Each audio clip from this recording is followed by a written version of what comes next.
flying unicorn. I am your host, McFadyen-Ketchum. And before anything else happens, I just want to thank River Bar and Gallery, Larissa, and everybody who allowed us to be here. Today we have a little celebration, a little literary party. Let's get more noise makers.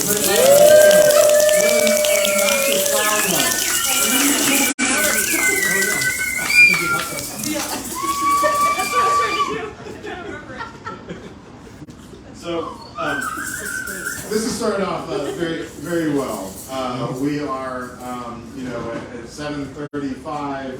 It's supposed to start at 7. And the reason that we've taken our time to get started is because all of you wonderful people have come in here, and you're just having a lovely time getting to know each other and talk to each other and catch up with each other. Some of us know each other, some of us don't.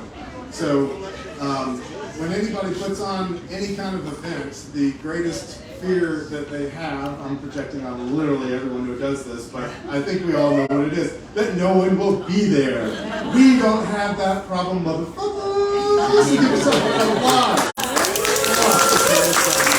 Alright, you might notice I'm breaking my own rule. I don't want to see any clapping or snapping. No, I want noise makers. If you like something, I want you to laugh. That was interesting. And if you don't like something, you can. Okay, that's not going to happen. So I came up with this idea many years ago, really, this idea of having literary parties, readings at universities and at bookstores and at people's houses are wonderful. But who doesn't want to go to a cool-ass bar like this and hear some great literature, and when you don't like it, you get to be an asshole on the other.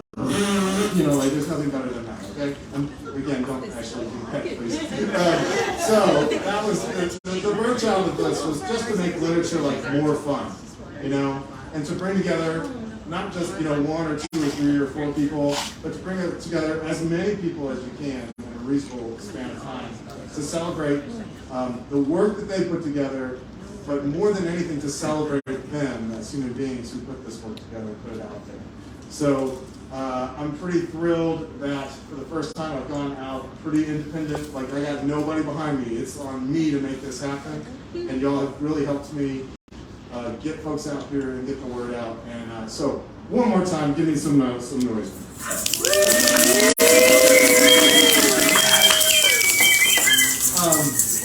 And in putting this together, so I used to live in Colorado from 2011 to 2018, and really built a pretty wonderful network here.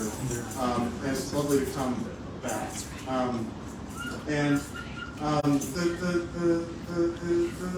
I didn't just want to have a party. I mean, that's easy enough. A bottle of tequila and a couple of friends, you're fine.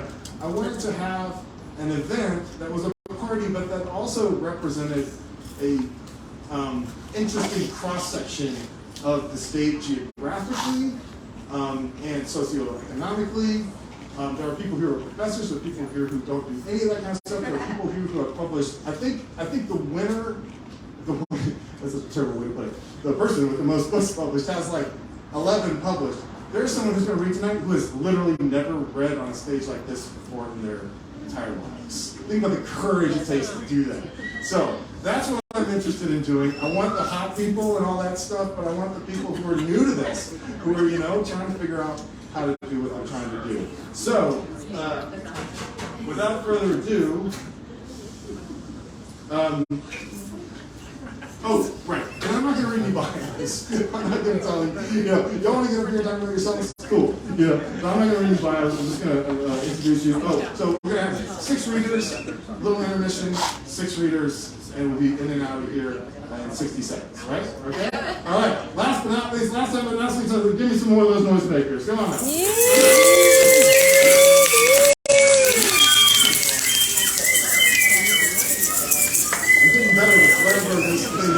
So our first reader of the night, let me tell you something. If you don't give the first reader of any night at any event like this a whole lot of love, there's a special circle of hell for you. All right? Please welcome Nancy Stolman.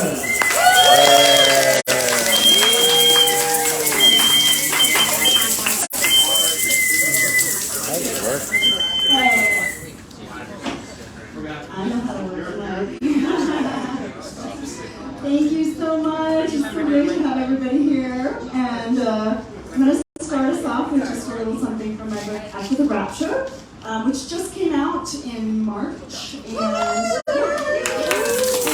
it's, so I like to tell the story because I wrote this book before the pandemic, and you know, it's very dystopic and weird and snarky and all of that. And then the pandemic happened, and I thought it was over. I was just like, nobody's gonna ever want to read this book. And then, and now it's back. And now it seems to make some weird sense. So I think I'll read they're flash fictions. I think I'll read 2 little things from there, and then move on. So.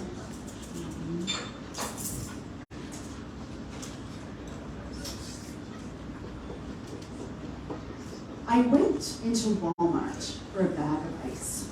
Something I never do, because I don't like Walmart, and I don't like ice. And the ice was, of course, located next to the wall of missing persons, and there I was, missing.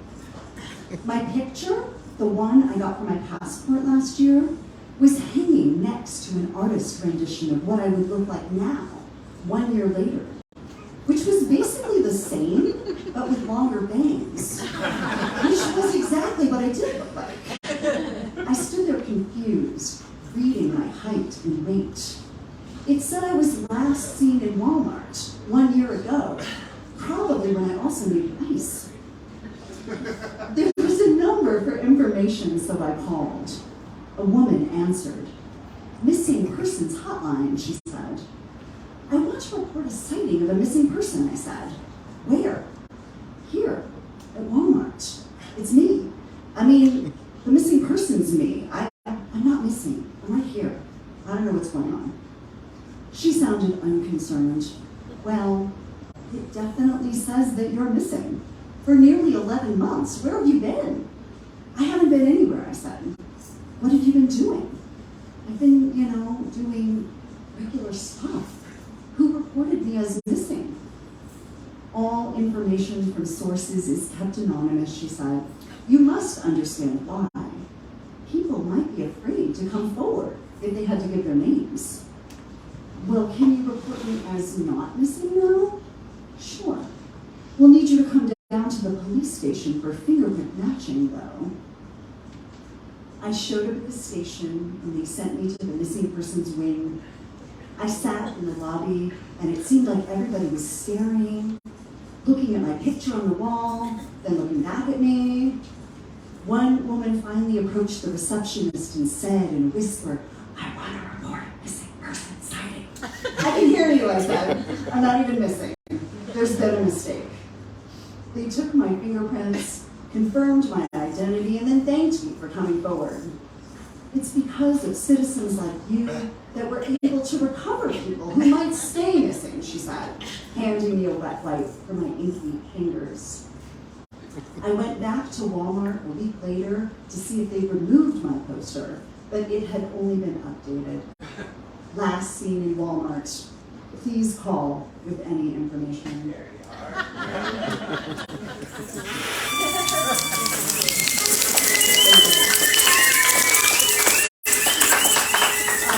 One more. Before the rapture, a bad thing happened, and the people were horrified, and they cried, and they played the details over and over like a particularly painful heartbreak.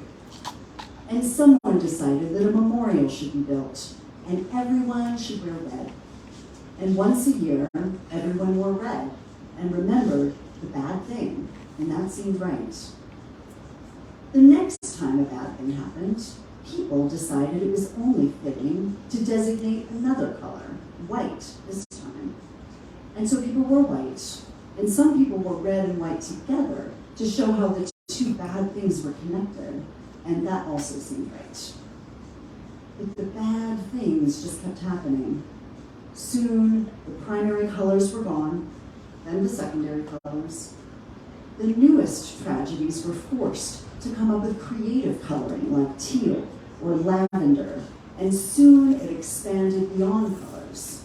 People in mourning for a specific tragedy could either wear the color, or they could buy a bracelet made of that color, And some people had 10 to 15 bracelets going up their arm until it was pointed out that the bracelets weren't produced in an environmentally friendly manner. And so then people got rid of all the bracelets and tried to go back to the colors, but even the colors didn't work now because every color was affiliated with a tragedy. And if you were wearing, say, lime green pants, but you didn't know which bad thing was being mourned in lime green, then you might be called a poser and accused of trivializing other people's suffering. And still, the bad things increased until there were several bad things every week, and new symbols had to be devised to express your horror, like praying hands or beating hearts or hugging arms that you could send electronically, or you could also turn them into magnetic bumper stickers for your cars or your bicycles. And you could also swap your electronic picture frame to one specifically made to announce your devastation at the new bad thing. But sometimes another bad thing would happen on the very same day, and you wouldn't know if you should keep the original picture frame to mourn the first bad thing, or if you should update to mourn the most recent bad thing. And those who updated would be called insensitive by the ones who had not yet finished mourning the first bad thing. It got to the point where the bad things had to compete with the other bad things. And a thing that would have been pretty bad back in the days of the primary colors was now almost ignored. And people abandoned the picture frames, but they didn't know which symbols to use now, which led them to create new symbols like baking cakes in the shapes of tragedies that needed to be mourned. And sometimes they traveled to the locations of the bad things just to feel the awfulness more acutely.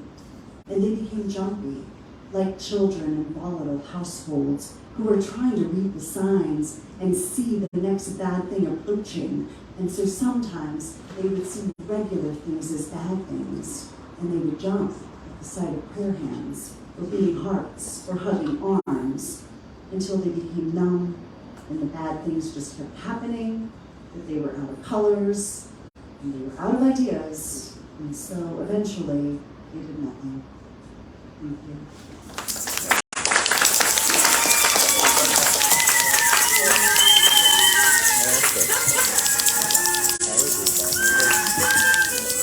Wow, that was awesome. That was awesome. I feel like it's like an episode of what's that really like dark Twilight Zone-ish. Black Mirror. Yeah. Oh my God. Seriously, fantastic. Thank you. All right, let's give a warm welcome to the one and only Wayne Miller. I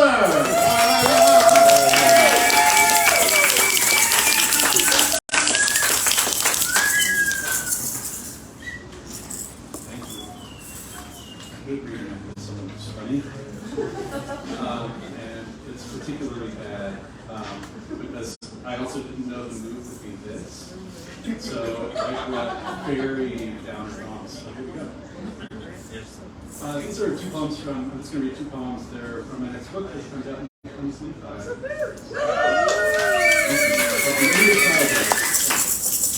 It's called On Violence. See, found this. On Violence. 1. Up on 29th Avenue, a teenage boy was shot just standing for the bus. All day, he'd been advancing toward that bus stop, as was the bullet cool and lying as light in its stack. Blunt metal driven through his chest and the bulletin board of the air behind him. Every time we walk over to the ice cream shop, his shadow's hanging. 2. The panel on the ethics of violence in literature began by asking if purely to imagine a violent act might constitute an unethical violence of thought. The answer was yes, because to say so allowed the panelists to flash brightly inside the airless cavern of the Marriott. One panelist suggested that language itself is violence, noting from his position on the dais the cruelties of priority. A question from the audience employed the image of the gel plate of the mind, which might have been the height of the afternoon. 3. Our neighborhood was built on land that once contained a creek, and though that creek has been erased, a heavy rain will draw a zigzag river down 12 blocks of streets and into the open mouth of the greats on MLK. From there, the water disappears into the vast system of erasure that lies beneath this system of construction we inhabit. 4. In 1917, my great-grandfather was shot on the stoop of his row house after a brief and failed foray into crime. My grandfather, just a boy, found his father's body, the trauma of which is why my grandmother would say he never aspired to more than basic menial work. My grandmother's father drowned in Sheepshead Bay after a night of heavy drinking that the fishermen he so admired. Foul play was suspected but never proved. This was in 1920. Back then, my grandmother told me, things like that happened all the time. 5. In 2007, a student in my composition class informed me that he had no opinion, story, or thought that was worth asserting. He was just out of the Army and didn't want to have to construct an argument for my pointless required course. He was from a small town, had only been a nurse in the war, hadn't seen anything worth arguing for or against, hadn't seen combat. Those 15 months, he'd only been a nurse in Abu Ghraib. 6. There are two choices: to bury violence in language, or else simply to bury it. Neither choice is ethical.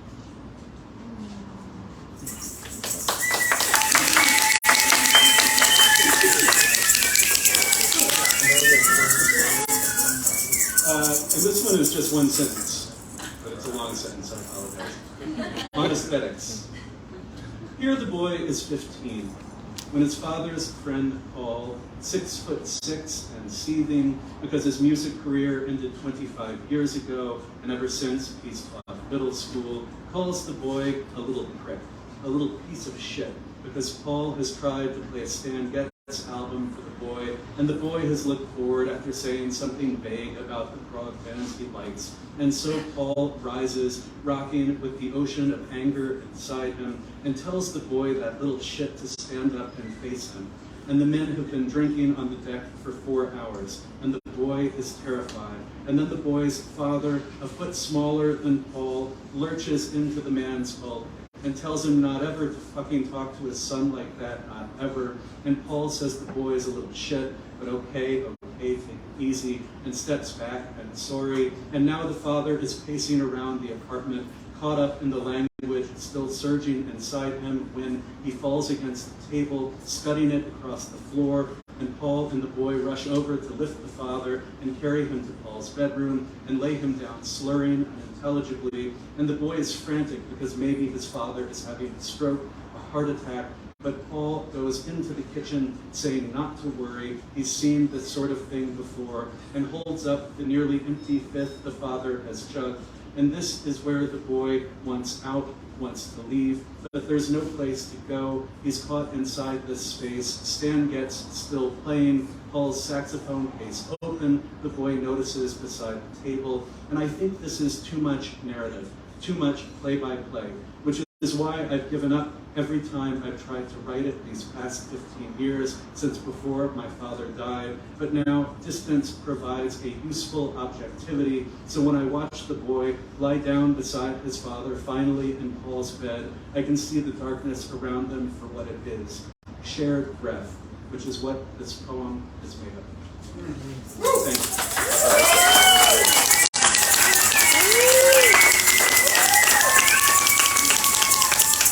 Oh man, I thought the AWP references were pretty amusing in the first poem. AWP? Well, that's what I meant. He has no idea what he's talking about. I thought it was pretty funny. Fantastic. Well, let's get away another round of applause.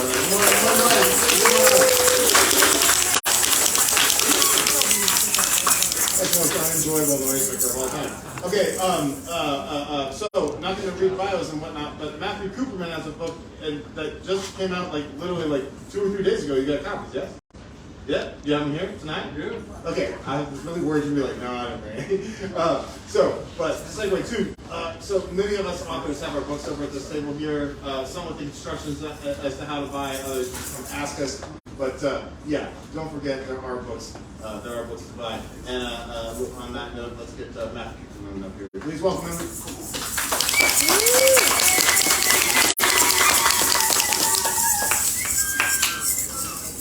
Thank you, Andrew. And I might represent the northern terminus of this event. I'm up in Fort Collins, Professor at CSU, where I used to work with him. So, this just came out literally 2 weeks ago. And I should just say that I appreciate the unhumor too. So, I've lived in Colorado for over 30 years, but I've lived at Fort Collins for over 20. But I really haven't felt comfortable writing about this place until now. So this is the first of what I hope these Colorado books. Thesis. Like sky slung down from mountains and foaming water it rolls.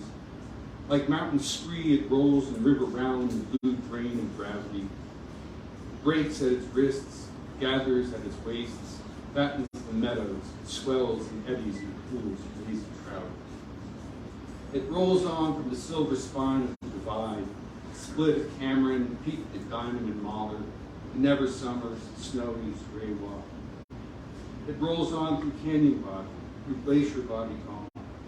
It rolls and tumbles granitic time, a molten turn and seam. It rolls on through release, the hands thrown open, outflow fields of alfalfa, sorghum, and wheat. It rolls on through ditches, arterial and plush. It rolls on through Greeley and 19th century promises, rolls the leaf, rocky peels, manifest destiny. Rain follows the plow. You just have to dig for wood and water. And speeches that rolls to the South Platte, and the longer roll to the Missouri, Mississippi. It rolls on through name body, Honiana, Iona, Arapaho, and Magawichi Noichi, Ute, and Far East Kiowa, and Cheyenne. It rolls on through vanquished and mastered body, Eaton and Pingree body, Larimer, Pitkin, and Koenig body, money, and nameless body of earth. Like an open vein, like a sluice giant, it rolls on through cottonwood, willow body, through thistle and rabbit bush, grandma, loose stem, drought and illusion rolls on beyond us, the river, flame.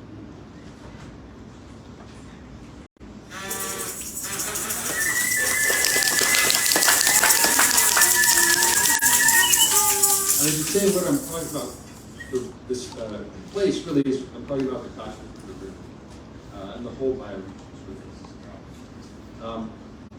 Its positive beauties and its challenges, which is to say 40 degrees, 25 minutes, 20 seconds north, 104 degrees, 42 seconds, 42 minutes, 32 seconds west, or Greeley.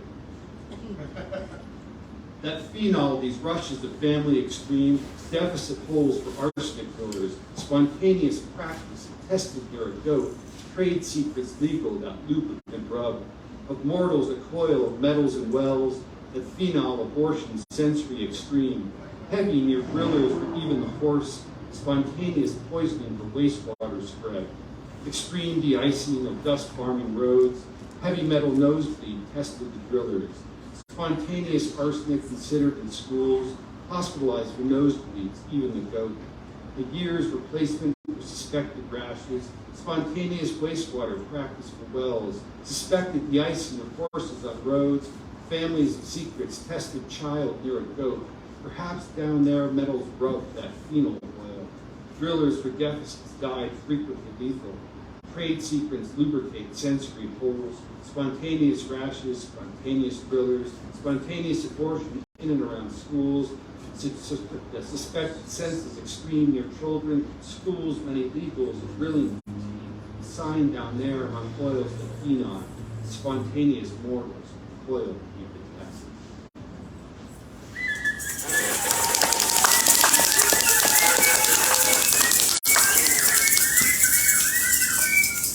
Way better than clapping, right? Way better than clapping. Can't beat it. I can't end on such a so there are a number of other sort of presiding figures. Well, one of them is Maureen Niedecker. It's called Transport. After lava, before glacier, once covered by a sea. The ore as carrier in other bright blood. Visible transfer of Ferris and Venus through the canals. Rains rain and bring it up and down. Azoic life from not life. The water table set for lives. A granite slab, gate. Gauge and core. Harder falls in iron. Liquid bar, elite from the sea. Agate stone, my own. I take from you, Lorene, this chalcedony shine on a creek, October, near another explorer. Humble, no Radisson, no state, named as complicit on a different shore, or as complicit, the circuit in the blood. The same question again and again. Molybdenum, or resin, panic, wordwork, stained flush on the surface of the hands. We are what the seas have made us, longing for. Thank you.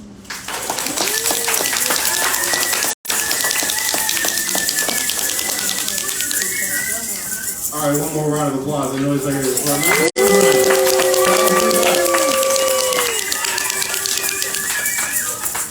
What's up, Matthew Huck? I'm here for his wedding. That's why I'm really here. Look at him. Tell him congratulations. Okay. Next up, we got our very own call sign Maverick, Pete Mitchell, otherwise known as Tom McGuire. Give him a round of applause. And noise.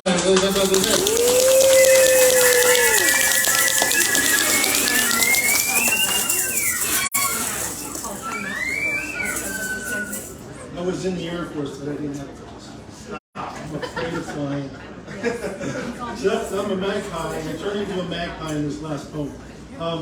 This first poem is called Snockbrock, Glendalough, County Wicklow. Snockbrock is Irish for magpie. And this poem comes, and the other ones I'm reading come from this collection in progress called Magpie. It's kind of a natural, unnatural history of magpies across time and cultures. I guess the only other thing you need to know is there's an epigraph that starts this poem. In the year 835, on Christmas night, Vikings raided two of the great monasteries of Ireland, St. Kevin's at Glendalough and the Clonmore Monastery at St. Mo. 1. Walk wind-racked shores by two lakes within the glen, ascend the raked and narrow path, rise to St. Kevin's Church, then wind round the tower, stand beneath the plinth of lichened stone, hold still, wait and watch the clouds scarf granite slopes while winter flaws, bitter as sin, white-cap the waters that brim the glen. Breathe, draw in the silent solstice damp and wind. 2. First upon the narrow path, you appear ex nihilo, yet thieving bird, so self-assured and loud, your song can't be missed, bleating like a lamb, shrieking like a shrike. But then you lift, flashing wings of iridescent green and blue on black, and fly to light among the tilting tombstones, a spot forever sorrow swept and swooned, when berserkers felled screaming, fleeing monks, packed their limbs, and rolled their holy heads upon a goat-groomed lawn by the burning oratory. 3. Up the plinth you rise to grate against the grain, as if to spite the pull of gravity. So I wait and watch you prove there is no fear in love. Hopping, rising up, you wind a gyre of your own round Kevin's tower, talons taut on hand-hewn stone, gripped sure against the gale. And the half-true rhyme of your timeless tune recalls an ancient lay, a monkish dream of hope, sung in shades of black and white. Black is the bitter wind tonight. It tossles the ocean's white mane. so we fear not berserkers coursing the Irish Sea. So in this collection, Magpie is given voice, he speaks, but I riff on journal entries from Lewis and Clark. There are entries about magpies. I have some lines of Gertrude Stein in there about magpies. Do you all know magpies? Do you hate them or love them? Haters? You either hate them or love them. And they've been hunted mercifully and mercilessly in the American West. 5-cent bounties on their heads. Contests where over 3 days' time, the winner of a tournament in Lynn's Ferry, Idaho, shot 3,000 magpies. This poem is from Magpie's perspective. It's called Magpie Ruse, the Cherry Orchard. I used to love the orchard evenings. Streams of light slant shimmer between the trees and irrigation ditch upon the late day sward. The whiff of blackberry bramble, licorice, mint growing on the banks. When I was young, grandfather liked to lead us to the ranch to feed among the cherry trees. Kind and mindful was the rancher. One day he disappeared. A new man came who cursed us. On the spot, he shot my dad and uncle in the face for stealing cherries, tossed them on the cider heap to rot. Now the thought of that ranch makes me retch. So, by Poems In, I mean, this is a violent poem, a violent collection. It's the war on magpies, but it's also a joyful collection, and it celebrates magpiety. And so, I was in the Air Force for 24 years, and after all our forever wars, and after all the shit we've seen, and the violence that we've seen on our streets, and the racism, I become a magpie. I turn into a magpie at Poems In, like We the Schmiedne in the Seamus Heaney translation called Sweeney Astray. And I also riff on Hans Schon's Cold Mountain poems. I go up Tava Kiev, Pikes Peak, and I make a Sun Mountain ascent. Why Magpie sings on Sun Mountain is this section. So I'll just read a couple of these. I got about 2 more minutes. Once upon the holy mountain, he made many other songs, so he'd remember what ought never get forgotten. Escaped from the abattoir, my magpie, who is partly me, reaches the forest margin, where we ascend the path of magpiety, the way up Sun Mountain, the path that is no path, the way never ending. Folded foothills rise and fall, as far as these magpie eyes can see on a 100-mile day. Scree and glacial debris litter steep slopes, creeks, rivulets, and rills well from rocks and hills. Like a place in flower where pollen rests, the east slope cradles the sound of melting snow running fast. Here, below the tree line, in spruce and fir shade, where lichen flourishes, the air so cool and thin, it tastes like liberation. And so Magpie, he flies kind of, it's hard for him to learn how to fly. He tries to skirt the minefield of memory. He gets chased by these cut off heads, all kinds of shit like that. But then finally, he meets this other flying creature. At my feet, on the cobbled riprap, a dragonfly catches her breath. I could eat her, so famished am I. She tilts her head with her compound eye, throwing a look my way that shows no fear, just compassion. Looking, I recall, is the better portion, not eating. Oh, that I could see as she, through 100 lenses of love. Thanks.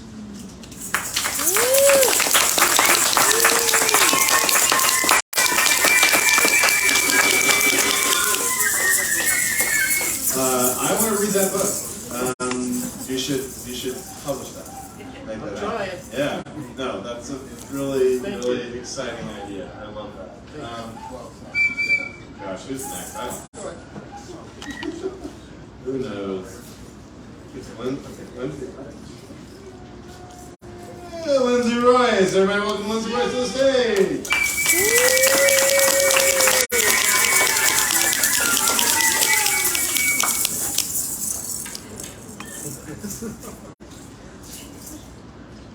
I need this, I won't be able to see. Hi, everybody. I'm here from Steamboat Springs. My name is Lindsay Royce.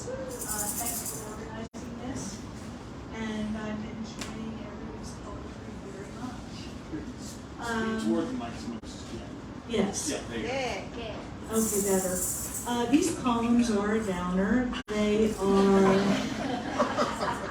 well, this next sentence isn't going to be very nice, but they're about my dead husband. He passed away from cancer, so they're kind of a downer, but that's all I got right now. And I have books if you're interested. This one's called Portrait in Half Light. My husband could be anyone in this half light. I paid gentle attention to massaging his toes, the balls of his feet and his arches, the only body parts the cancer hasn't slit like the gut of a fish. I am not granted the luxury of turning back, becoming salt stone like Lot's wife. I contemplate his full mouth, no longer quick to grin, but grim on his bony, dying face. Busy leaving, his hands rant in his sleep. They twitch, strip a line, and reel in rainbows, cutthroats, browns, trout he cooks into a dream almond. All I can manage are the tasks before me, to inspire, encourage, put locks of his hair at the feet of statues of Jesus, Brahma, Buddha. The hook that would reel him from me judders through the hours, its steel-piercing hope. Chiaroscuro, the altar of the white sheet, hints the fabric is light itself, upon which his skeletal body leans into my arms, a living La Pieta. My resolve is marble, my powerlessness absolute, while his green eyes flicker open, supernaturally pale, and I hinge another panel to paint a diptych of our life, one in which he gets succor, mercy, and his share of joy. I would change this narrative the way I alter lucid dreams, turn morphine into manna, transform his agony with drugs and prayer. We would nestle by a fire, dream not of exotic travels, victory, fortune, or perfect love, but of laughing at stand-up on Netflix, playing with our dogs in snow-tromped fields, my husband's steak au poivre steeping the house in peppercorn, butter, cognac. I pray for these small marvels, now extravagant, and beyond John's weak reach, which cannot grip to twist out the deep-set hook that yanks him away. Against my dread, I pray for every beat of his heart to moan, holy, holy, holy, holy, against the emergency alert blaring, against what's left of our stupid hope.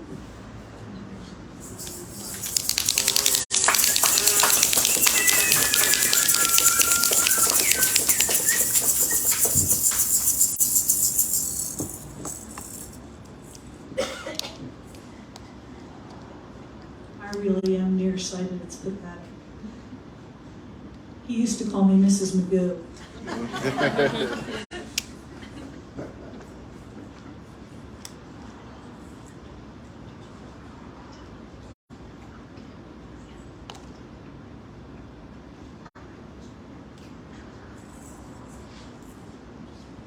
This poem is called First Christmas Without You.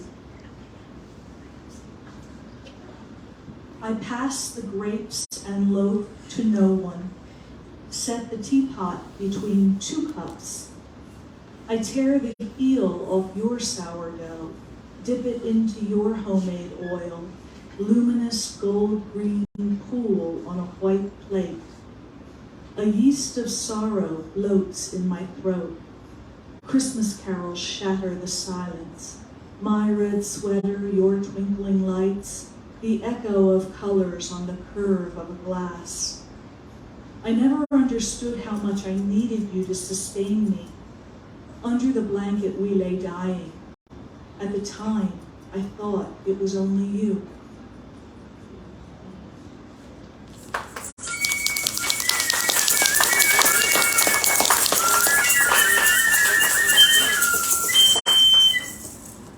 And this one requires just the slightest bit of explanation. I just believe he's always with me, so it's here. This is right here. And you'll need to know that or this poem won't make sense. We align through sky time. Respect the unmown grasses, each leaf the name of a decedent written in sensual calligraphy. Respect the leaves' velvet necks bent under bare feet as we stand languid, you without feet or body, for what seems like the duration of a butterfly's life. Spellbound by Aphrodite's sweet shrub, we inhale its fragrance, the sound an oboe would make if it flowered. And there, the mountain that purples at sunset, and there, the lake whose surface breeze makes blue tremble like cellophane. Sunset peaks, then wanes, spent as we are after lovemaking. Perhaps what is brief is permanent. Perhaps our lives are one ongoing communal presence. Perhaps ancestry does not belong to historians, but sculpts our every move, our every breath, deep, clean.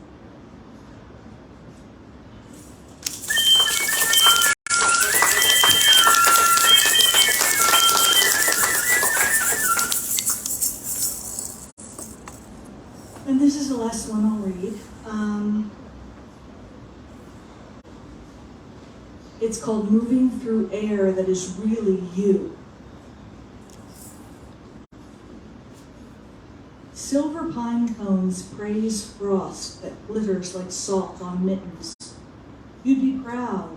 I made breakfast, cooking for myself, a struggle since your death. Sniffing the garlic, basil, and peppercorn is the only way I understand spices. I braised last night's rump roast in scents that steeped the kitchen in you. Your recipes milked hot tears from my eyes, keeping you alive. Remember your drum roll when I cooked you a meal while you could still eat? After that, all I could manage was obsessively baking bread, which you didn't need since you were forced to forego eating. You daily cooked in your dying dream state, and I watched, helpless, as your movement dislodged your feeding tube. I'm at a crossroads, John.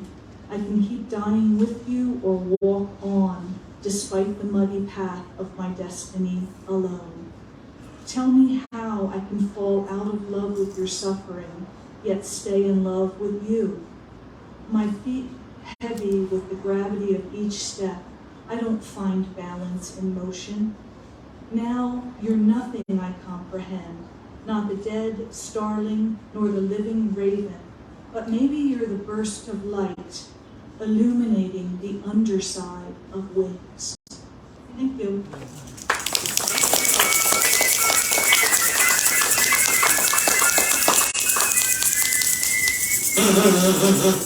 One more time for Lindsay Wood. She drove 4 hours. 4.5 hours. Next up is me. Hold on.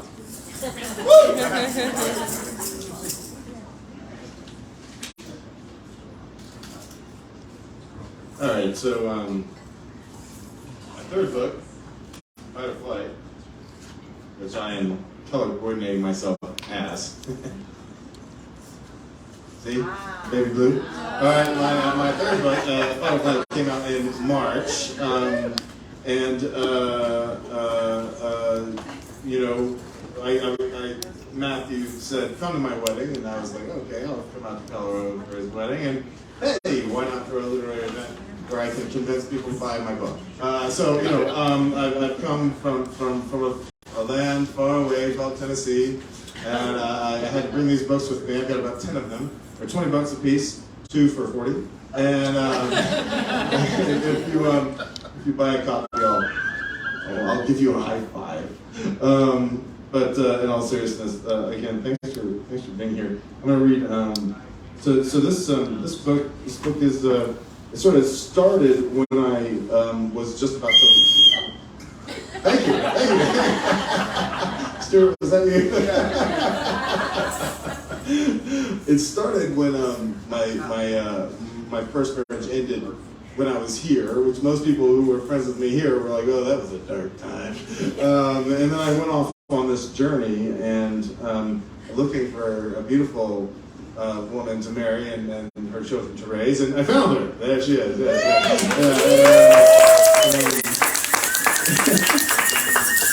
So a lot of this book takes place here in Denver and the Mountain West. This poem doesn't. Most of the poems are a page. This poem's 4 or 5. So it doesn't really represent the book very well, but I really like reading it. So I'm going to read it to you. All right. You're going to have to put up with it. All right, this is called The Dying Part. It was Chris who first saw the glowing snake that lazed across the alley between the Save-A-Lot parking lot and the park where our pets went to die. A king snake, Chris believed, at least 6 feet in its dozing length, its chain link of black scales magically aglow. They approached the thing at first with stealth. 7 skinny kids in their swimsuits and scabs, picking at it, at first with sticks, then with the tips of their Payless Jordans and Dions, until, emboldened by stillness, they double-dog dared each other into leaping installed machinery, boys proving they were men to girls proving they weren't afraid of nothing. Day turned to night in that alley. The sun shut down and the moon rose up, the children's faces so brightly lit by snake glow, they looked like cities in the dark. And though he should have seen it coming, the boy flinched when Sam's foot slammed down on the snake's sparkling head, and Tim grabbed hold its writhing tail, and Chris slid open from anus to head to see what that king was made of. What did they find with that? A family of 7 gray mice agleam with an even more powerful light.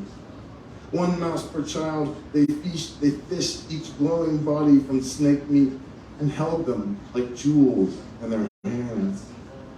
Which glowed first, the boy wondered, snake or the mice it ate? And who would believe them or in all of that glow? Like stars, Emma said. Like Jesus, Sam said. Like something from another world, Chris added, as he began to bring his bright blade down again to see what glowed deeper in. That's when, all at once, their mouse eyes opened, and with a blaze of light and a newborn's wail, the mice leapt from their hands to scatter into the green world of the dying part. For some time, those kids just stood there. Chris with knife poised above his irradiating palm, Sam's mouth agape, a streak of what looked like the guts of a firefly smeared across Cassie's shirt, the snake hanging from Tim's grip in black ribbons and blood. What had they witnessed?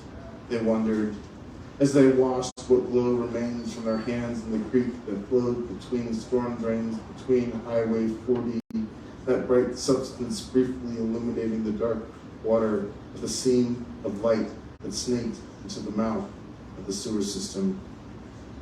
Were those mice resurrected? The boy wondered the rest of the way home and the rest of his life. Or had they merely caught them dreaming when they unzipped that king's belly and gathered them in their hands? The boy has dreamt many times of those glowing mice. He often wakes to floating down a river in the dark, submerged in the glow, fish starting like shooting stars all around him, the body of that snake bobbing in the water before him, which he gathers in his hands and pedals back to the bank and lays it on its back and pulls the sides of its split belly together like stitching a wound, like swaddling a newborn, like jacketing a toddler eager to play in the snow. Then he coos at the snake limp in his arms. Then he gets back in the water. The glow is gone, but it cannot be far. If he swims hard enough with his one free arm, perhaps he can find it again. Keep moving, he tells himself as the undertow builds. Keep moving, he tells himself as he feels the child unraveling in his arms. Keep moving, he tells himself over and over. What else is there to do? Thank you. I see a lot of light glasses, low glasses. I see glasses that need to be chugged and others to be bought from the bar because, that's how they make their living here. We're going to have 12 minutes. Then come on back. All right, thank you.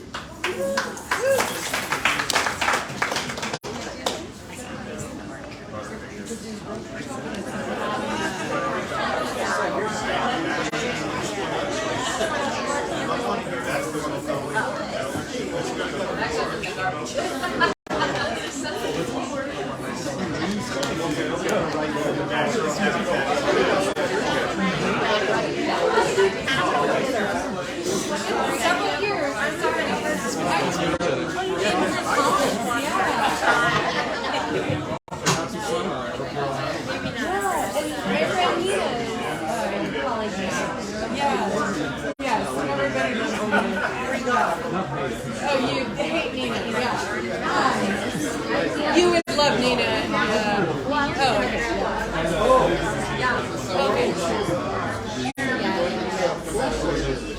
Hi, sorry, I was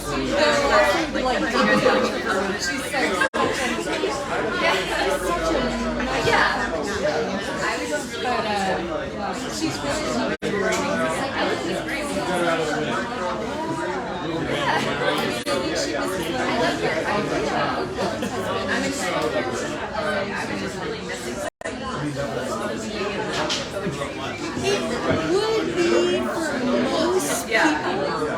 But she grew up in California, and so Wyoming is her deep. And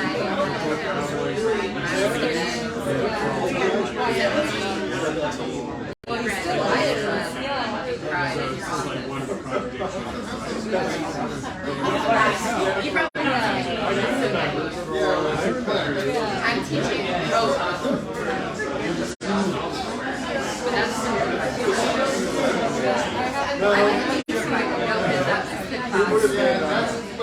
That was the classroom.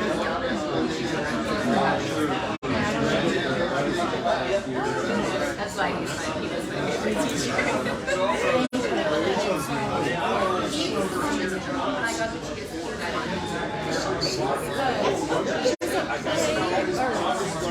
No, I know. She's collaborating with who's made out like I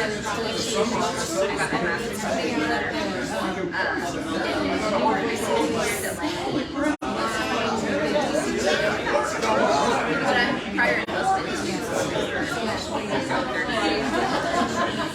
my master's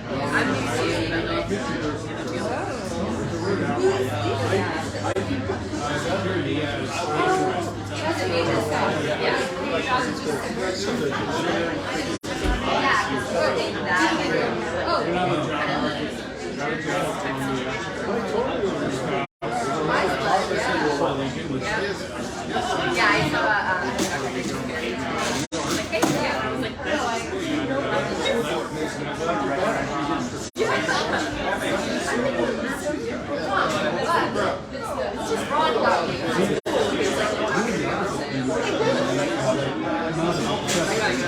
I'm Leah. Hi. And then you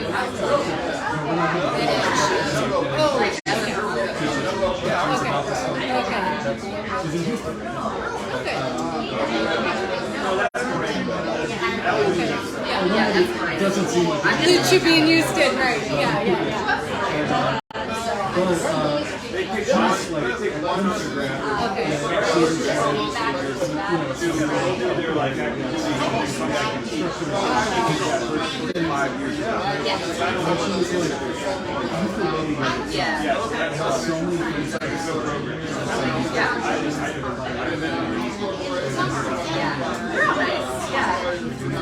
Oh, basically, like, I will not sacrifice any of my obligations. Yeah, like, you're a keeper. Right.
Does this work?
So, am I going to say how to buy that one book?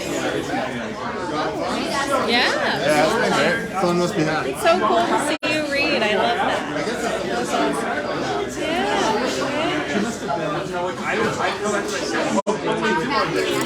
Yeah.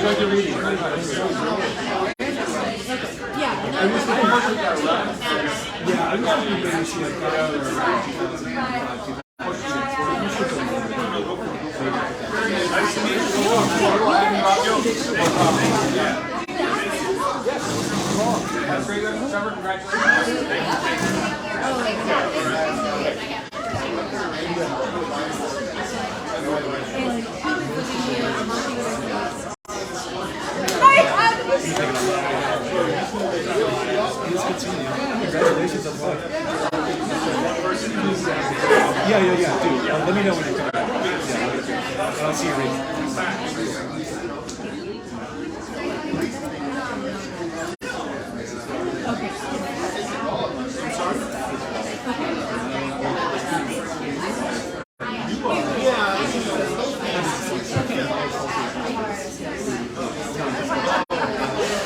No, I was just, you were like late to the parade, like, and I was like, wait, is there but I didn't know.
You got a book. It's a never read. Well, you don't, but the meeting can't start. I read all the time, baby. I read articles. I read news. I read contracts. I read technical specifications. I read technical documents for them.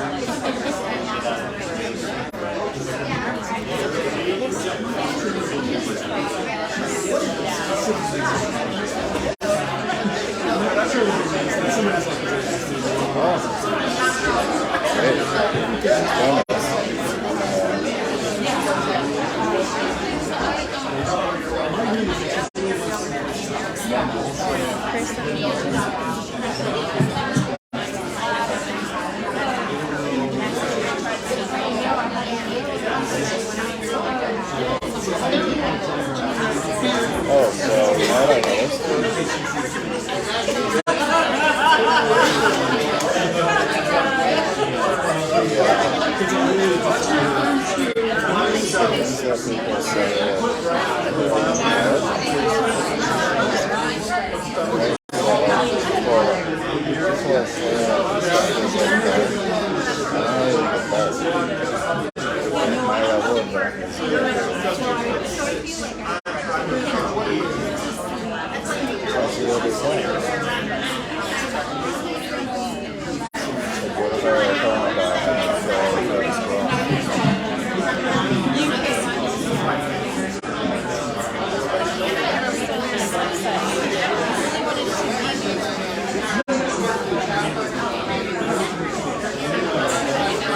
Looks like we're running up against whatever DJs were supposed to play here tonight.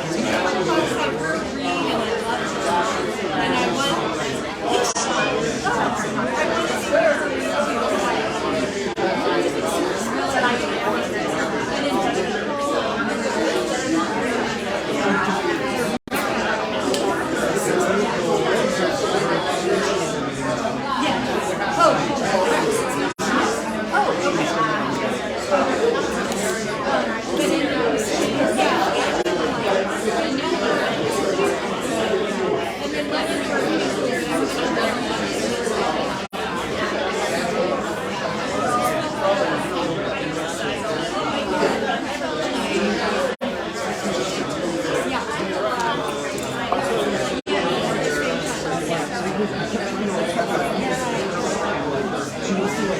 right, ladies and gentlemen, we're going to get started right up back here in about 2 minutes. 2 minutes, 120 seconds.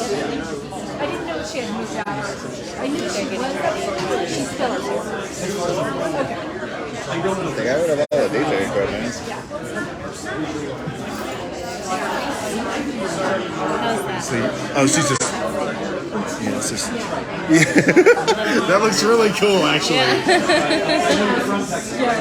Very meta. No. I dated a guy who was and I met my childhood best friend at church camp.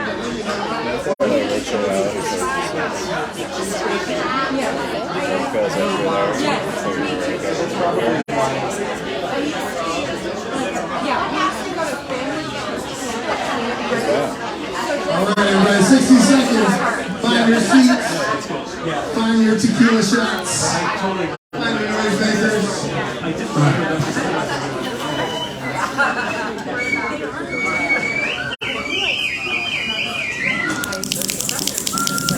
Y'all are quick learners. I'm into this. Okay. All right. Well, that's interesting. Okay. All right. Lean this way. All right. We're going.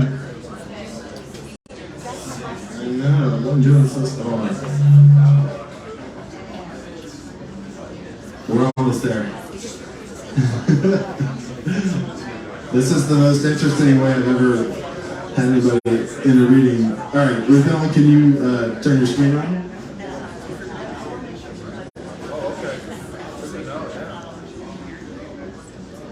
Okay. Hey, everybody, say hello to Ruth Ellen Coker, please.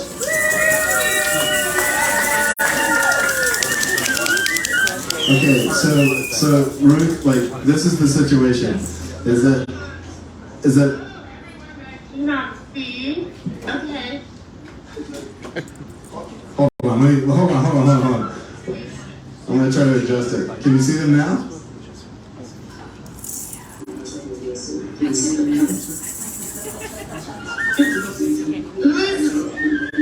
the big pronoun reference you? All of us! Okay. Just read into the void. You know, that's what we do anyway, right? All right. You have the floor.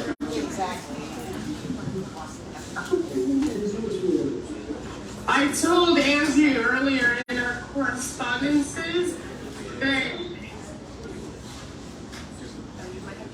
Oh wow, there's a delay. This is strange. Okay, so my neurospicy brain has a little conflict with big pronoun references. So we have to be specific. So now that I know that you are the you, I'm good.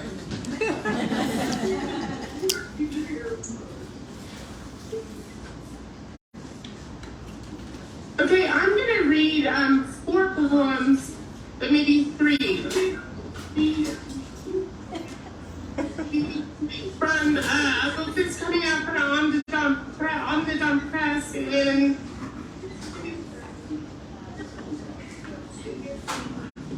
Are you getting an echo?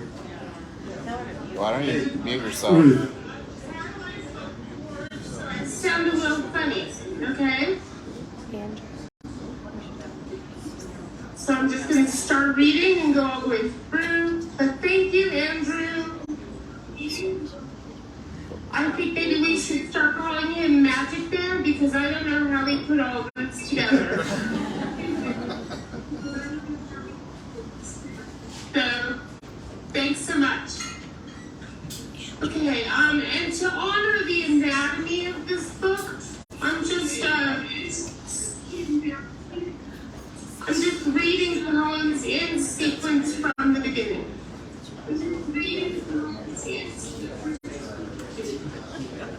Hey, Ruth, can you hear me? Can you hear me? I can hear you. Yeah, mute, like turn your volume for your speakers down so you don't hear that. How's that? Is it better on your end? Just mute yourself. Better? Now she can't hear you. Okay. I still have the delay that I'm you.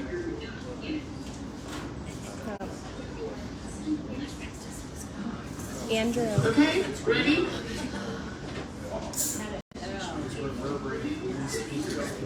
Oh, okay.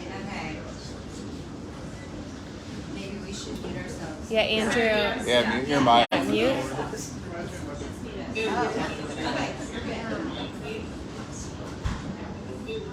I mean, it would be like, okay. 3, 2, 1. Let her know that she's. Andrew, let me know if it's a go.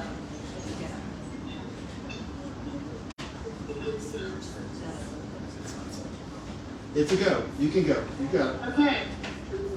Cosmogony.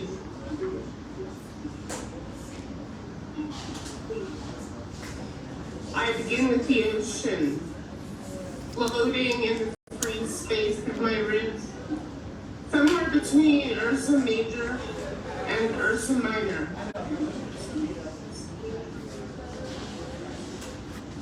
I begin in Scorpio, a car ride into the city before Andromeda collided with the Milky Way another timeline ago.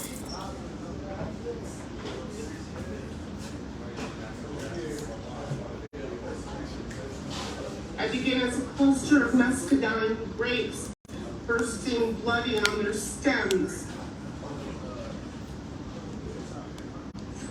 I begin at the end, hungry, gorged on the ill-shaped stars which had not yet begun. I begin beaten by my own hands, a comet galaxy orbiting the parking lot of stuff Lynn Inn Friday night, waiting for a wrong turn in the right car. I begin as a side bet, a detour into cosmos via the elliptical path of my thumbprint.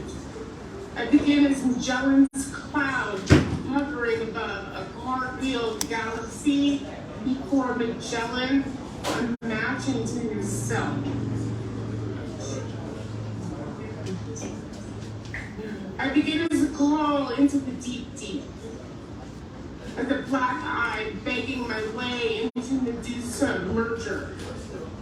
I begin as something found and then lost, as a clutch, meaning a small group, as in a small group of mothers huddled around a baby fever charged. I begin with nothing, no history, no moons. I begin, I imagine nothing, and nothing begins.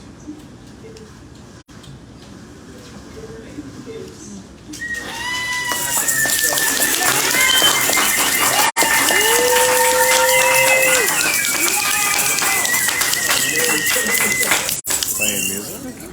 Are you all hearing as many echoes as me? Is that okay? No echo. We're not hearing the echoes you are. It sounds Okay. great over here. I feel like there's more of me in here. Oh, I wonder if she has that. Yeah. No, you're doing great. You're doing great. Sorry, it's not a. Well, I mean, it's an outfill for this project. I just want to say about this project that I began writing it after a meeting I had with a spiritualist, and I always had this sense that I am not my body. And my body is a vehicle. It's a vehicle I was given for right now. And the funny thing about the spiritualist was she was like, oh yeah, you're not really from around here.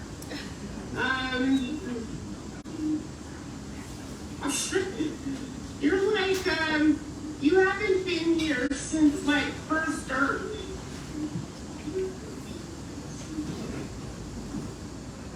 And this incarnation thing is like not what you're about.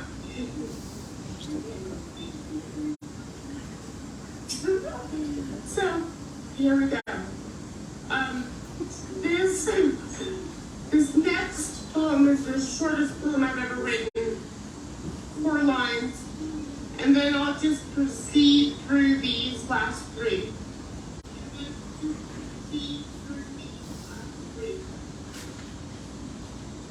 I'm born. 3 days before my mother dies, she said, I'm glad I kept you.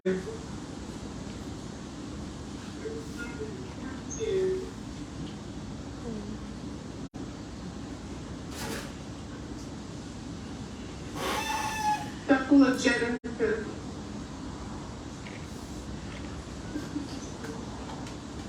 In November, a live fertilizes an embryo. In December, panic begins. In January, her mother calls her war. The northeastern sky is brutal. The trees are raked in hands everywhere. In a very fine suit, Malcolm is gunned down. February has no mercy. The bullet tunnels a quantum path through the Badlands behind time. March is bloody. Selma will never heal. July becomes my body becoming a terror. This whole of a century splits in two. My mother tells me I am a god. I believe her.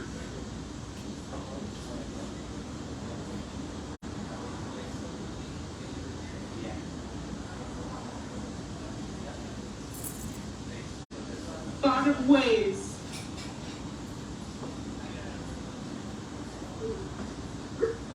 In our contract as God's, we refers to leave the everything we make to its own devices, meaning the fractal formed by an infinite system bumping up against the impossibility of logical conclusion.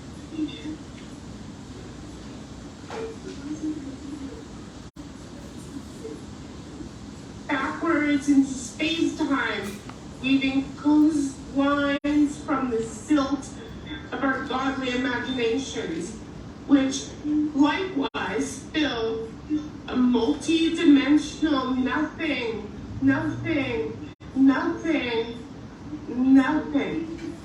and everything at once, which is also how love comes accidentally into being. Not the human love, all love has now become, but the inner work of Godhead freely formed in the absence of a trajectory, despite the incessant recursion of divide and thrash and divide again in the familiar pattern of a pine tree as viewed from above, which is very far away into the future, which is also how time comes accidentally into being, and the lifespan we refuse ourselves, but the iteration of the everything making and remaking itself as though somehow a system might ever become more than a morning where someone is packing and someone else waits in the bathroom, happy for an eventual leaving, or the circuitous wind sweeps fallen leaves into an exiting path, or the standard method whereby chaos becomes love, circling back to augment the theory of being.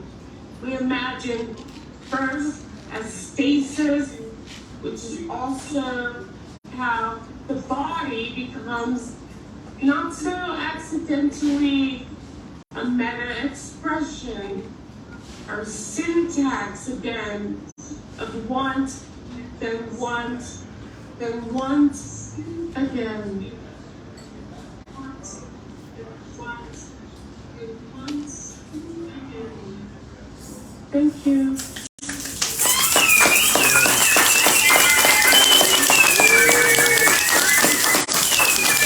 Thank you, Ruth. So there's something I didn't tell all y'all, and that is that yesterday was Ruth Ellen Coker's birthday. So, impromptu, we're gonna sing her a little happy birthday. 1, 2, 3. Happy birthday to you. Happy birthday to you. Happy birthday, dear Ruth. Happy birthday to you.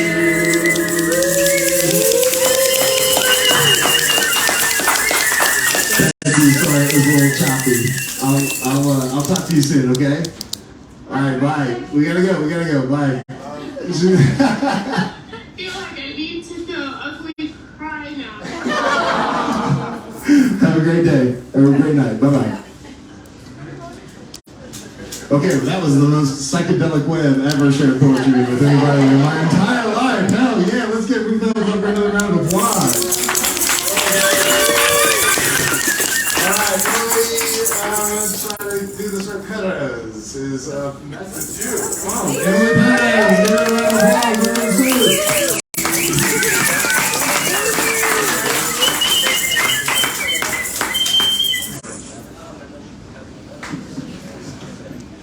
All right. Thank you all. I'm going to read 2 poems from my book, What Flies Want, and one new poem. And this first poem is a found poem, and it's written in the words of my children. It's called Battle Song. And I guess I should say my book, What Flies Want, it's a lot about gendered violence and how my kids were young at the time that I wrote a lot of these poems and learning how to play with guns, and I was wondering, is this just about physics or is this about violence? And I was thinking about how I grew up and how I learned how to be a girl, and messages about violence, and how my children were growing up and how they were learning to be boys. So this is called Battle Song, to be performed as a trio with a silent drone. Mom, pretend this is a base. Pretend we are in training. Pretend we are on grass duty, on rock duty, on hills. Pretend you cannot see us. Pretend that these are real guns. Pretend that we won't shoot them. Pretend that we don't hear you when you say to wait, tell us to stop. Please, tell us to stop. Pretend we are invisible. Pretend that we are bad guys. Good. No, guys just starting training. Pretend the world's at war. War 1, War 2, War 10. Pretend that we aren't scared. Pretend that we can stop when it gets dark. Pretend that we aren't lambs, that we aren't armed, that we are boys becoming men, that we are boys just growing up.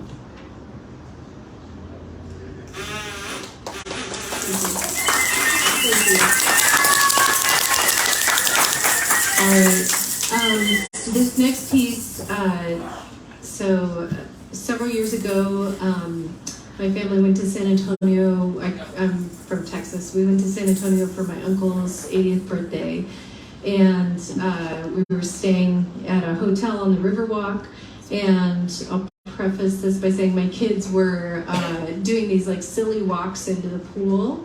So they'd be like, pizza delivery guy, and then they'd fall into the pool. And so this poem is called At the Hotel Pool. My boys are practicing jumps. One pretends to be Donald Trump. a fool falling unwittingly in. I shush them so as not to offend the oil and gas conference attendees. It's happy hour at the poolside bar. The men have traded slacks for cargo shorts, dry clean shirts with ties for polos with the collars raised. Like the preppy stars of my teenage dreams, all grown up, with thinning hair, beer bellies, financial sense plus jostling, off-color jokes, mixed company, one woman for every cluster, keeping pace, breezy bluster, watered down margaritas, plastic cups, women still done up, linen pants, silk shirts, salon-blown hair. A man picks one up because he can, makes a show of will he, won't he, throw her in, he does, then joins her, splash. An onlooker whoops, my boys are confused. The doused woman bites a smile on her face to show she respects this oaf, her boss. He eyes the skin-slick top, her designer bra. She will not fuss, makes a wave or two. She can't leave the pool for half an hour until some dry man thinks to bring her a towel. Her beige outfit now see-through. Some men look sidewise, more of a show. She's still their colleague, needs them to know her mind. The boy man pulls off his soaking shirt, throws it at another man, nonplussed, trying to escape the poolside bar. The bomb almost hits my 6-year-old. I turn and say not a word. These are men who rule the world, the men I try not to offend, lest one picks me up here in front of my sons and throws me down.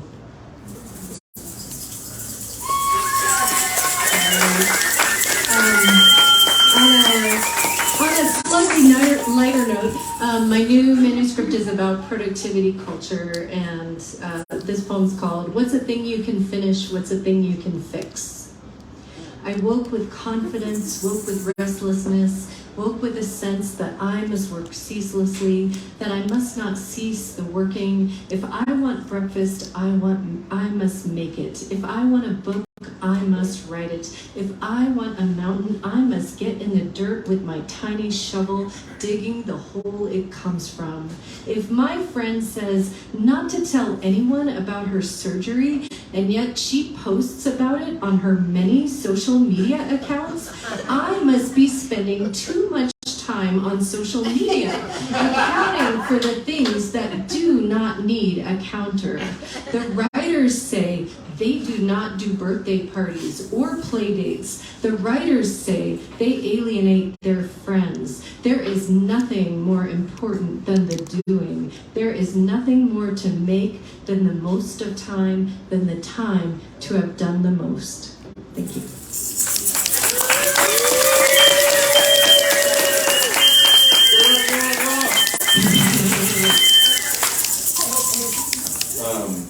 So Emily's book is available for purchase here with very well printed from a printer instructions as to how to do that. She's very smart, very smart. And one thing that's lovely about this evening that I've enjoyed is that remind me again. It's like your women's My three group. friends from college are here for our annual women's reunion. From LA, Chicago, and New York City. I feel like you became Vanna White there for a minute. But just isn't that just beautiful? I just love I love how this brings people together. They weren't going to have a women's retreat this year, but because of this, they decided to have one. All right. We are coming to the end of our evening. We've got 3 reader performers left. Please welcome to the stage, Mr. Hugh Martin.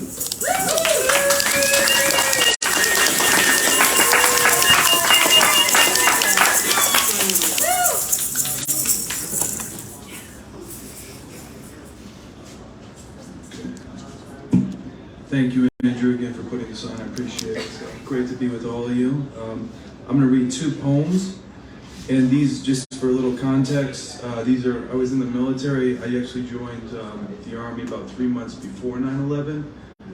So for the past decade or so, decade and a half, I've been writing a lot about serving in Iraq in '04, and then my military experience. And I teach at the Air Force Academy with Tom. So this one, we were located about 80 miles northeast of Baghdad, and this poem is really about, you're standing around and a lot of the Iraqi kids would just come up to you and chat. So this poem kind of circles around that concept and pulls some quotes from these Iraqi boys. And it's called Iraq Good. The small boy smiles and kicks roundhouses across the potholed road. He says, "Van Damme good?" And I say, "Yes, Van Damme good." The boy punches the warm air while we, on the street for hours, outside the Sadia police compound, walled with Hescos higher than our gunners' heads, pace circles around the trucks. 2 other boys, maybe 9 or 10, chop each other gently with knife hands. And one turns and says, "No good, Saddam. Saddam, very no." And he points to his sandal's heel. Saddam, no. And so it went. Bruce Lee good, Zam good, Falafel good, even Michael Jackson good, even Bush good, America very good. We stood, speaking on ground where written words were first made, where Joanna wrote her poems, blunt reed on wet clay, the clay that made the walls those children slept behind at night, that filled the Hescos behind our backs. We leaned just a few feet from the boys against Humvees, 200 grand apiece, each made in Indiana. Insurgents were paid, we knew, to blow one apart, 500 US cash. Sometimes, as the boys spoke to each other, their Arabic muffled by passing traffic and rising calls, we talk, asking, just step from the boys, which one might, in 5 or 10 years or less, fight us. Still, these silences brief would break, when one of the boys might point to our rifles, muzzles aimed at the road, the red dot scopes clipped to the carrying handles, and say, "Laser, good," then point to the dark sunglasses, "X-ray, yes, good." And although we'd agree there was really no laser, there was no X-ray, but if we kept those boys there, talking, on that street, as evening came, we'd be, for the moment, okay, if only we kept it going. Alibaba, no good. Chicken, good. Sadia, good. Iraq, good, and good, and good.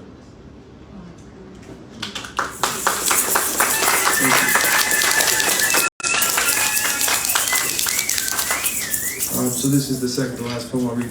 This is, it takes place at a base north of Baghdad called Anaconda.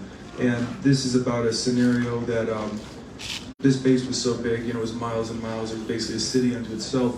And whenever they find something quote unquote suspicious, and the poem kind of circles around that term, it just shows how kind of paranoia and how your imagination takes over. And it is based on a true story. So it's just called Suspicious Duffel Bag, LSA, Anaconda. The bag's not mine, someone says. We watch it as if it might move. The bag's a green island in the motor pool gravel. The bag's left over from some tired battalion that boarded a plane to Kuwait. The bag's full of some private's unused cold weather camo. The bag's like the one dropped in the dining hall by a local worker that blew in Mosul. Men step from their tents to see the bag. "Oh, come on," Kenson says, "it's just some guy's shit." But no one will walk up to the bag and pull open its flaps, see what's inside. "You know whose bag?" some sergeant says to the 2 men walking from Chow. They stop and walk the long way around our tents. "No," the guy says, "but that bag looks suspicious." In the silence, I can hear the bag's brief explosion, its spray of shards and nails. The green nylon shreds to scraps. The bag stuffed with small purple hearts, the bag stuffed with titanium prosthetic legs etched with American flags, the bags filled with service members' life insurance forms, the bags full of little men dressed in Class A's who pace down sidewalks and they knock on doors, the bags full of names of the dead clippings. LT says I'm not taking a chance. He calls headquarters about the bag. I promise you, Kenson says, it's just some dumb fuck's bag of porn. LT asks, you want to check? But no one, not even Kenson, will approach the bag.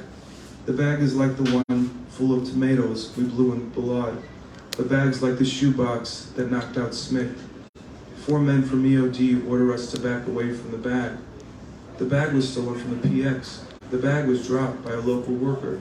The bag was filled with a large mortar round wired to blow by the same worker, watching on this base that's built like a city. We sit against the bunker's concrete wall. Fire in the hole, a sergeant yells. All this, Kenson says, because some dumbass left his bag. The bag of gear, a bag of porn, the bag of legs, gone. One sound. Thank you very much. Appreciate it.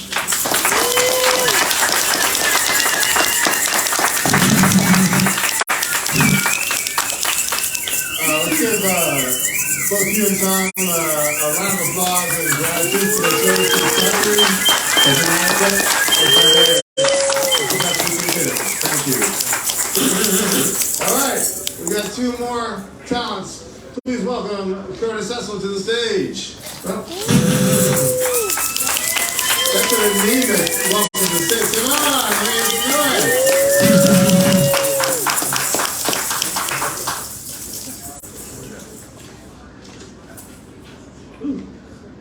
I just have this little.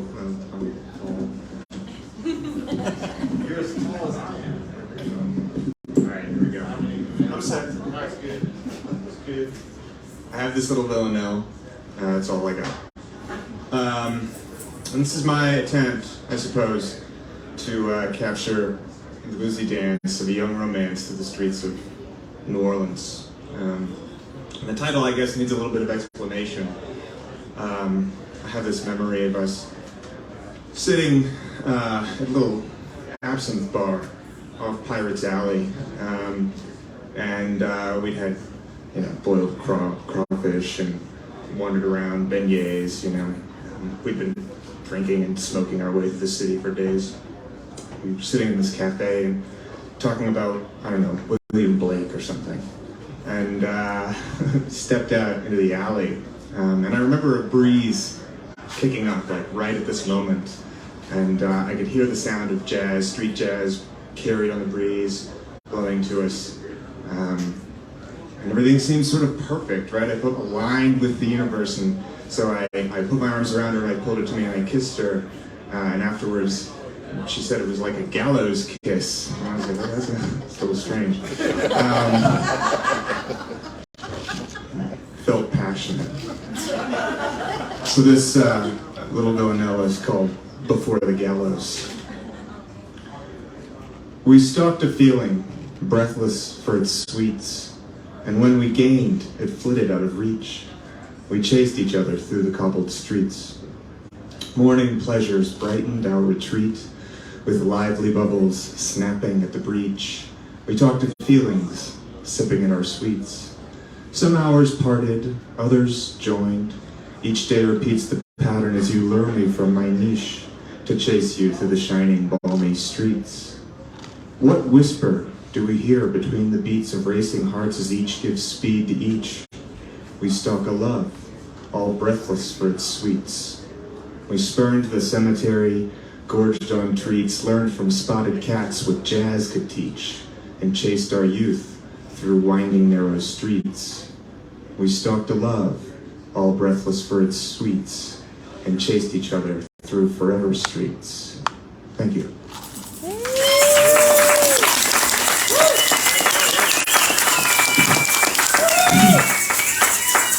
Remind me again, Curtis, what did you went niche with what? Oh, no, it rhymes with the middle line. Oh, did I misread the poem? I'm sorry. You misread it. It's rhyme with reach and breach. He rhymed niche with breach. Niche, what? I guess it rhymes. Yeah, I guess it does. Okay, all right. So here we are at the end of our evening.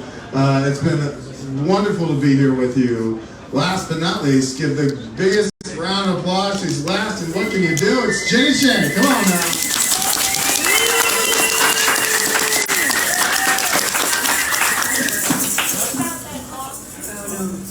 It's Curtis's fault.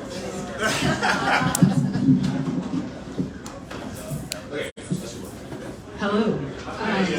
I had no idea it was going to be all poets except for me and Nancy.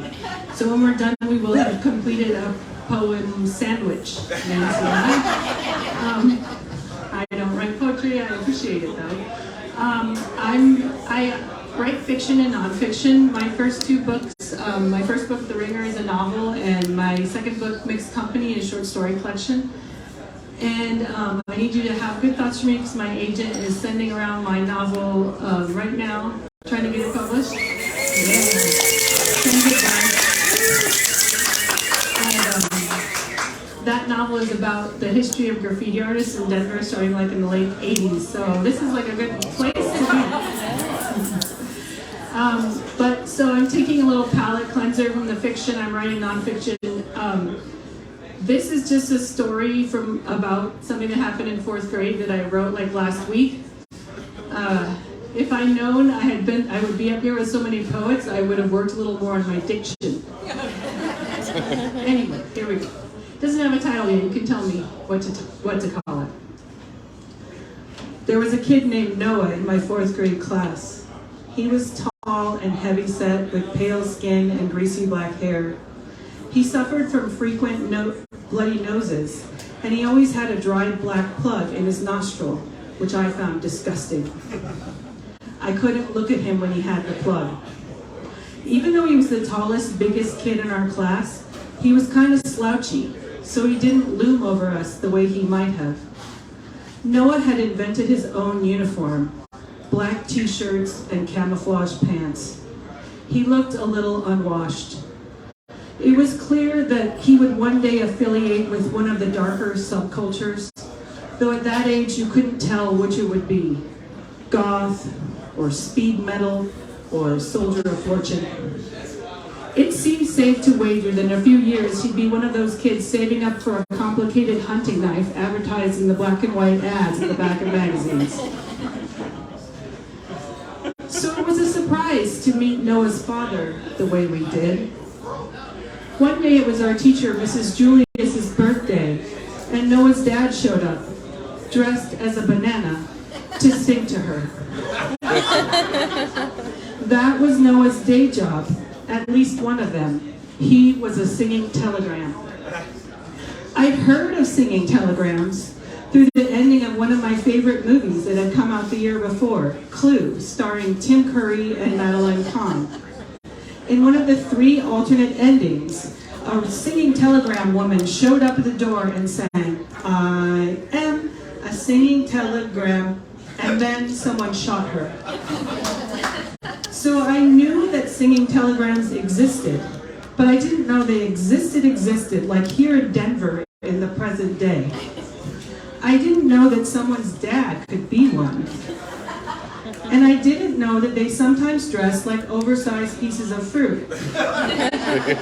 So I remember sitting there at my desk, stunned as the spectacle unfolded, my mind expanding with so many new pieces of information that I could almost feel it swelling inside my skull. I remember having the sense that Noah's parents were divorced, and after seeing his father, you could imagine the many cascading issues that led his mother to make this decision. I remember having the sense that Noah's darkness somehow derived from a recent breach in his family, which he hadn't fully integrated yet. He lived with his mom, and maybe he didn't see his dad as often as he would have liked. You could argue that this kind of showing up for one's kid isn't the most orthodox or beneficial sort, but it was memorable. Noah's dad, a bright yellow happening on a 4th grade afternoon, was of Normal's height and on the slim side, with a mustache and a poofy golden brown curls like Richard Simmons. His peppy demeanor evoked Richard Simmons, too. He burst in the room in his yellow tights, beaming joy and singing at the top of his voice. He bore a fistful of helium balloons. I was glad that geography class had been interrupted, but I had a lot of questions. Like, how did he know in advance that it was Mrs. Julius's birthday? Had Noah learned about it and mentioned it at the dinner table in time for his dad to plan this outburst? It seemed too wholesome for Noah, like something the beef would tell Wally over a slice of meatloaf and a glass of milk. It's Mrs. Julius's birthday on Wednesday. She's a real neat teacher. Gee, I wish I could do something special for her. No, that was not Noah. Instead, all I could envision him doing was digging up fat night crawlers all day, hiding them in a soil-filled can in a backwoods shed that no one knew about. And then when his dad asked him what he'd done that afternoon, he'd just blink and say, nothing. I couldn't picture him, one, asking Mrs. Julius when her birthday was, or two, overhearing her mention it and store up the information to share with his dad, information that would spark his dad's interest, given his occupation. Since I had no way of ascertaining how the birthday surprise had come about, I moved on to wondering if Noah would die of embarrassment right there on the spot. Cheery Banana Dad appeared to be the anti-Noah. But Noah seemed pleased by his dad's display. Noah submitted to a hug from his Banana Dad afterward, Mrs. Julius complimenting and thanking the two of them, telling them it had been the best birthday surprise ever, and Noah was laughing and smiling there in the embrace of his dad's arm in yellow spandex. I'd never seen Noah smile like that before. I'd never seen him look so happy. It was almost like Noah was showing us, I may look lumpen and haunted in my dark hoodies and camel pants with my nose that won't stop bleeding, but inside I am a beam of golden fruit. This is my father. This is who I truly am. This is the sort of crazy joy that the men of my family have the potential to bring the world. Noah hugged his dad goodbye.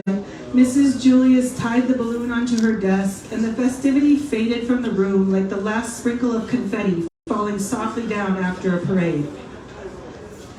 You'd think that something like this would set the fourth grade rumor mill to working overtime, that we'd be jawing about Noah's weird banana dad and speculating on whether his dad would buy his yellow tights on the same shopping trips that he used to stock up on Noah's camo pants. That we'd be chasing each other through the playground, calling the kid who was it in our game of tag the bananagram. But we didn't. Instead, we didn't speak of it, except to utter a hushed, whoa, that we all knew the subject of without elaboration. I've wondered about the silence we maintained around this event, and thought maybe it was just too wild for us to wrap our 9-year-old consciousnesses around. But what I've decided is that this was public school, not the fancy kind of public school that people swap neighborhoods or falsify address forms to try to get into, but the sort of down-at-the-heels public school that people avoided if they could. A lot of us had weird parents who worked miscellaneous jobs. We hoped no one would hold it against us the way none of us would be holding Banana Dad against Noah. Thank you.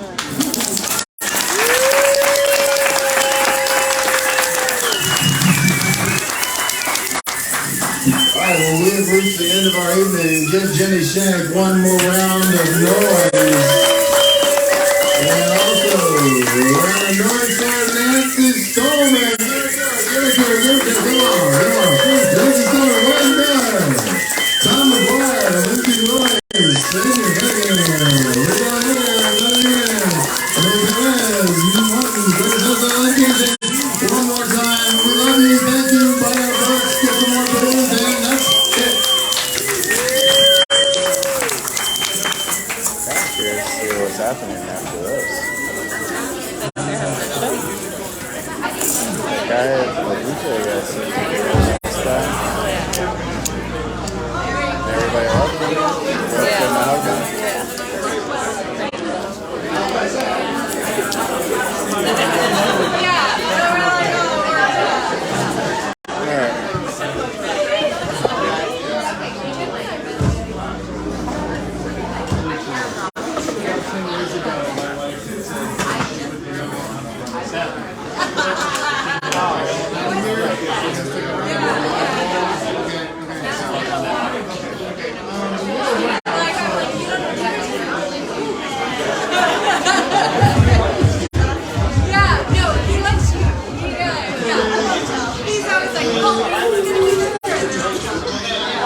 No, you closed it out exactly. Like, I'm telling you. Thank you very much. I'm doing so sorry.